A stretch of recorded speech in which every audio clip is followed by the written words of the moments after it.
Welcome to Unapologetically Myself. Oh my God, am I being too loud? Whatever, it. Oh yeah, we got this. Are you guys ready? I just want y'all to start living life. Just be yourself.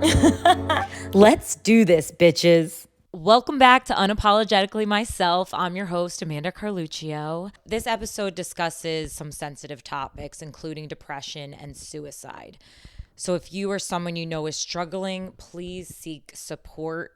Resources will be shared at the end of this episode. Also, I just want to mention I'm not a licensed therapist, obviously. So just keep that in mind. This is my experience with depression. This is my journey, and I hope I can help someone in need that's going through something or struggling. So that's really what this episode is about.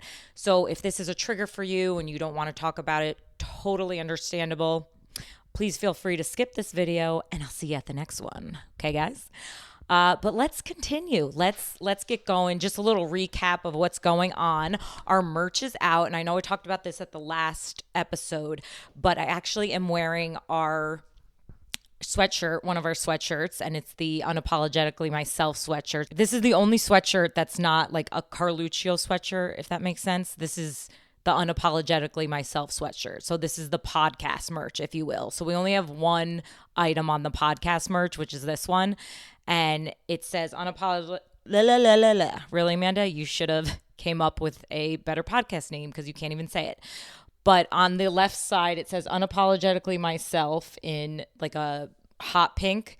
The sweatshirt is light pink. And then on the right side of the sweatshirt, it says Anxiety Tears Go Here, like where the right hand is. And I think that's just super cute because, you know, every girl's got anxiety. Well, maybe not every girl, but God bless you if you don't. Well, first off, if you live in New Jersey, there are drones flying over Morris County. And actually, I've seen them. I saw them for the first time yesterday, and it blew my mind. I'm like, what the hell is going on? Why? What is happening? Like, something is happening. There's something they're not telling us. There's a colonial woman on the wing.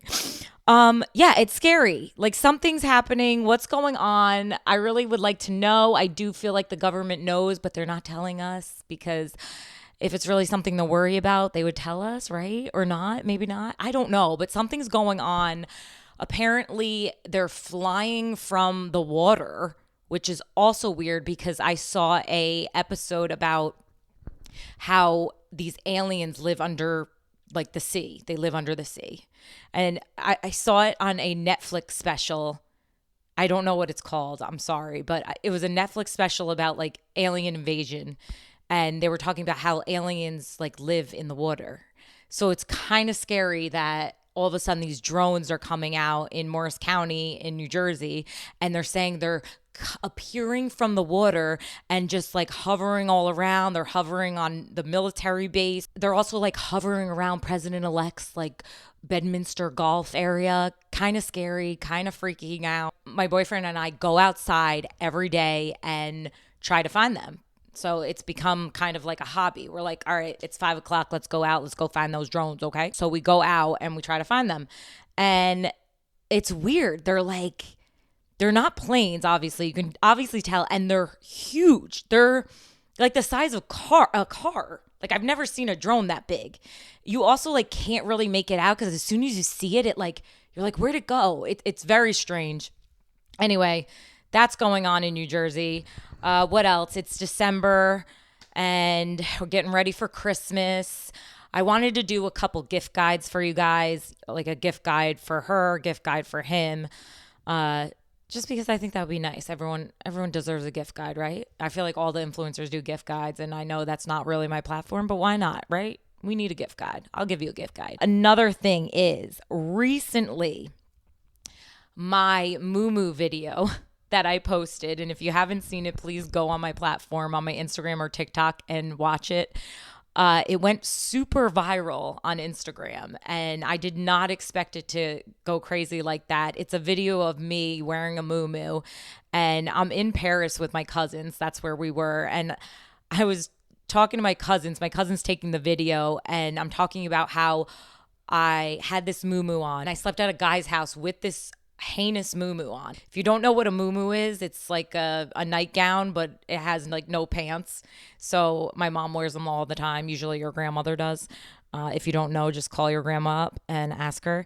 And so I wore this muumuu at a guy's house the first time I slept at his house, which like he didn't let me sleep at his house for like the longest time. So I'm like, what the actual fuck is going on? Finally slept over his house. Maybe I should have wore something sexier, but I didn't. I brought my muumuu and I come into bed and he's like, are you kidding? You couldn't wear anything sexier? Like you look like a hospital patient. And he was 100% right. I did look like a hospital patient. And I was like, well, right now, this is all I have. And I also had my retainers in, including my glasses. Yeah. And fast forward to now, he is my boyfriend. So you know what, ladies? Always be yourself, never change, and wear the muumuu. That's what I have to say. That video hit around, I think, what was it, 16 million? Crazy. So if you're here from that video, thank you so much. Welcome. Appreciate you. We also were recently on the news. We were on Inside Edition. Because I did a skit regarding the drones in Morris County in New Jersey, and they actually put us up, which is pretty funny. So my phone was blowing up right before this. Everyone was telling me that we were on Insider Edition, so that was cool. So that's pretty much it for the recaps. Let's get right into it and talk about depression. So I know I talked about this in previous episodes, how I do suffer from depression and anxiety. For me, it's more so depression, not as much anxiety, but anxiety does come along with it. Depression has always run in my family, and unfortunately, I also have it. I know they say it's genetic, but I know people who also have it and none of their family members have it. Just because somebody's life seems perfect and someone's always laughing and making you laugh does not mean they are not suffering on the inside. That is the farthest thing from the truth. I mean, look at Robin Williams. If you looked at him in his videos, he made everyone laugh and he suffered from depression. So just please be kind to everyone because you never know what someone's dealing with. The happiest person on the outside can be the saddest person on the inside, and that's just the truth. First off, I do want to define depression. So depression is a disorder of the brain. It is a serious mental illness that affects how a person feels, thinks, and behaves. So, antidepressants change the way your brain uses certain chemicals to better regulate your mood and behavior. So I know there's a lot of people and a lot of friends and family I have that say, well, yeah, you know, I think I'm depressed, but I don't want to go on like antidepressants. I don't want to do that. But to me, and I've always said to them, well, is depression debilitating you so much that you cannot go about your day? Because that's not healthy. And maybe you do need an antidepressant to regulate your brain, to regulate those chemicals in your brain to help you live a better life. So let me just talk about my personal experience. So in high school, I had my first breakup and I was devastated. I was crying all the time. I couldn't get out of bed. I couldn't breathe. I actually got my first like panic attack as well, along with the depression in high school. I remember saying to my mom, like, I can't breathe. I can't breathe. I feel like everything's crumbling down on me. Like my chest was tight.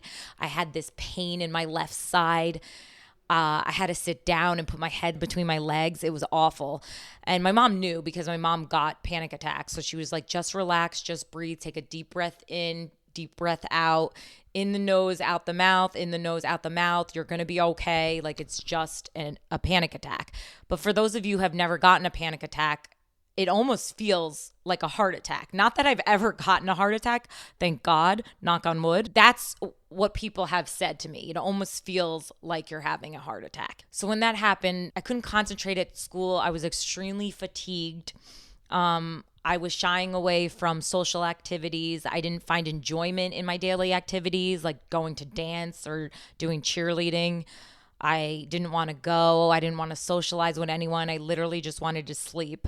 I also lost a lot of weight. So my mom decided to take me to a psychiatrist, and that's when I first started medication in high school. At that time, I didn't want to tell anyone, right? Like I was in high school. I was like, people are going to think I'm crazy. Okay. I thought if I told people that I was on antidepressants, they think I was like one flew over the cuckoo's nest, like, woo.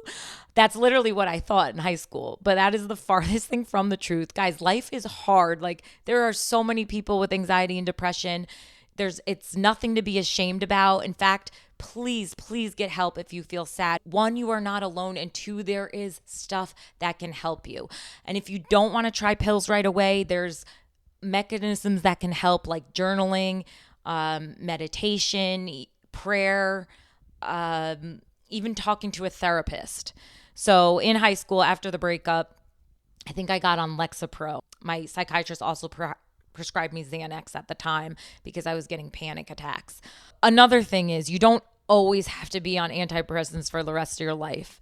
I kind of have gone on and off. I fluctuate. There's usually something that triggers it. And then I know I need to be back on the pills. Like I know my body and I know how I feel. And I know if I'm starting to literally spiral downhill and I'm having depressive thoughts and anxiety for longer than 2 weeks. And I just really can't get out of bed. I'm not finding enjoyment in something I do. Then I know I need to go back on my medication. So I was on my medication, I think, for 2 years after the breakup. I weaned myself off of them. And then I went to college. It was fun. We had a blast. And then after college, I went and I got a rhinoplasty in 2011, aka a nose job. And I had an identity crisis after, freaked the fuck out, and I became severely depressed, even more depressed than the breakup. This is actually not talked about enough. It's actually called something, and I wrote it down. So it's called post-operative depression. If you are somebody who's prone to depression, suffers from depression and anxiety, really think about cosmetic surgery before you do it. Because post-operative depression, especially if it's a cosmetic surgery, is a real thing. I feel if you are on medication that the plastic surgeon should tell you this could happen, because it definitely put me into a really big spiral. I was having suicidal thoughts, not okay at all. I think it was the most depressed I've ever been in my life.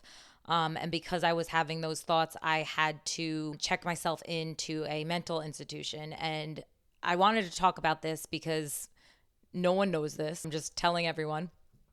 I did. You know what? I did. And it was the best thing for me. When I went into the facility, I met a whole bunch of people that were like me. And it also helped that there was no mirrors. And I had just gotten a rhinoplasty because I was like obsessing. I also had like obsessive compulsive disorder when I was younger. So it helped that there was no mirrors in this facility, and I only stayed for like 3 days. And then I was like, all right, I'm good. This helped me. I regrouped. I got back on my medication and I was good. I then had weaned myself off, and I was off the medication for about 5 years. And what's really helped me is talking to a therapist about it. Therapists are amazing, okay? They are the best. I think everyone should have a therapist, whether you're depressed or not. It's good to talk to somebody other than your family and friends about your problems. Also, you have to remember that the therapists have gone to school for therapy. So they know how to internalize what you're going through and see it in a different light or a different perspective that you may not have even thought of yourself. So I just wanted to talk a little bit about the first signs of depression. The first signs for me, persistent sadness for over 2 to 3 weeks. Like if you're persistently sad every day, I mean, that's an early sign. Also being anxious for me, I always had like pain in my chest. And if that lasted more than like 3-4 days, sometimes it lasted a week, and I was like, I need help. It hurts nonstop. And I would have to take medication, Xanax, for it to go away. Fatigue, like all you want to do is sleep. That's another thing, first sign of early depression. Sometimes I like couldn't even get out of bed. Like I would just sleep all day in bed. Appetite. For me, I don't eat when I'm depressed. I know some people who are depressed excessively eat. So if there's any change in eating, whether it be they become extremely skinny or heavier than they normally are, definitely check up on them. Another one is difficulty concentrating. I would also have like feelings of worthlessness, and there'd be like thoughts in my head like, this sucks, this sucks, this sucks. And like you have to, and this helps when you talk to a therapist, like to reposition your thoughts. So the early signs of depression, I'm just going to do a recap. Persistent sadness for 2 weeks or more, anxiousness, fatigue, appetite, whether it's loss of appetite or you're eating more, difficulty concentrating, and feelings of worthlessness. So those are the ones that I've written down. Again, I am not a licensed therapist, but this is the signs that I have noticed. And if you see someone or you're struggling with this, please know you are not alone and there is help out there. So what did I do when this first happened? Like I leaned on my family, not so much my friends at first, because I thought I was the only one in high school that was going through this. Like I thought it was crazy. I thought they were going to have to put me like in a straitjacket and like wheel me away. But that is just not the case. So please do not think that you are not normal. Like you're a human being, okay? Life is tough, especially today. You know, loss is not easy, whether you're grieving someone or, you know, you're going through a breakup. Like that's a loss. A breakup is a loss. It's not easy. So do not feel stupid for crying over a breakup or being depressed over a breakup. Like that's what I literally thought in high school. I was like, well, why am I having these thoughts over a stupid breakup? And it's not stupid though. It's a loss. But at the time, that's how I felt. Why can't I just like change my brain to just be happy again? I just couldn't get out of it. And unfortunately, it's a mental illness. It's not your fault. It's your brain that is just not working properly. And you may need some help with antidepressants. The coping and recovery for me, I still talk to a therapist bi-weekly. I also have a psychiatrist who's able to prescribe me medication. Right now, I am on 10 milligrams of Trintellix, which is a very low dose, by the way. Trintellix is the only one for me that I have not lost my libido. So girls, let me tell you, I know a lot of friends that are like, I want to try antidepressants for my anxiety and depression, but I'm scared I'm not going to have sex. Good question, because I have tried other antidepressants and they have killed my libido. And like, what's worse than being depressed and then not being able to have sex with your significant other? I don't think there's anything worse. Like that sucks. So you want to be able to enjoy life and just talk to your psychiatrist if that's something you're concerned about. And it's really trial and error. It's similar to birth control. Like some birth controls can make you crazy because it's a lot of hormones, but you just have to talk to your doctor and they'll be able to prescribe you something that works. Also prescribed to Xanax. Now, I don't use the Xanax every day, only when I have a panic attack, and I haven't had one in a month. So I haven't used Xanax in a month. It's only when needed, and that could be like once or twice a year even. A lot of people ask me like, I just don't want to get addicted to these medications. Totally understand that.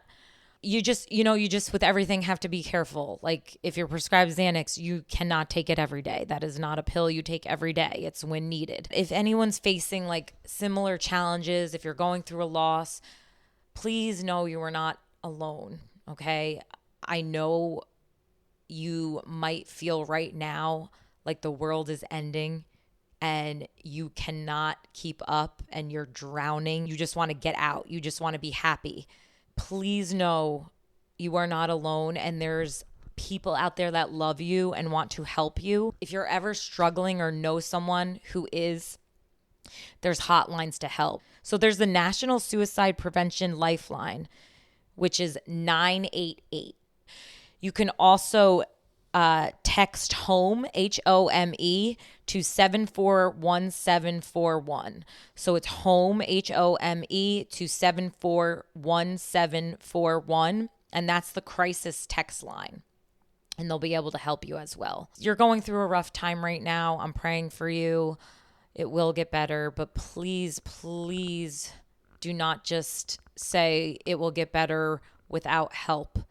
I'm not saying you need to be on medication, but I'm saying you do not have to feel like this. You do not have to feel sad every day. Feeling sad, really sad every day is not healthy. And you deserve to live a life you've always wanted. I don't know who needs to hear this right now, but please, we want you in this world because the world is a better place with you in it. Okay? You got that? I mean that. Also, please be kind to anyone you encounter. You don't know what they're struggling with. Everyone is battling something. So please be kind and please know you are not alone. And I love you guys. Whew, that was a lot and that was heavy. Let's do thoughts from the loft. My first thought is, this is for the ladies. I don't know who needs to hear this, but ladies, if you don't know whether that man likes you and you're not sure, you really like him, but you're not sure because you haven't seen him in 2 weeks or 3 weeks and he hasn't called, leave. Leave him. Let him go. He's not the one. You will know if a guy likes you. I promise you. They will move mountains if they like you.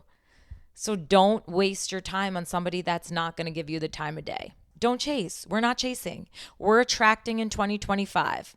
Another thought I had, ladies, if your man is still liking OnlyFans girls' pictures on Instagrams with their tits out and all of that, he doesn't respect you. I'm going to say it. He doesn't respect you. I was in a relationship where the guy did this and it bothered me. It bothered me. It's just disrespectful. My boyfriend now, I do not even have to tell him that. It's almost embarrassing when they're like liking all these other girls' pictures. There's no need for that. Ladies, I promise you, there is a guy out there that will respect you and not like those OnlyFans girls with their tits out. Just be respectful of your relationship. So those are my two thoughts, because lately I've been having a lot of friends that have come to me asking for advice, which, like, I am not someone to give advice on relationships. Trust me, I'm 35. It finally took me a long time to realize what I deserve and what I'm not going to put up with. But that was a big one. A big one for me was respect. And in my past relationships, my boyfriends did not respect me. And that's huge. If they don't respect you, they're not going to treat you right. That's just the bottom line. We'll get more into relationships on the next episode. I just wanted to thank you guys for joining in. I know today was a heavy one, but I love you all so much and appreciate you. Please follow us on Spotify. Go ahead and subscribe to me on YouTube. And thanks so much for watching. Love you guys. Bye. Mwah.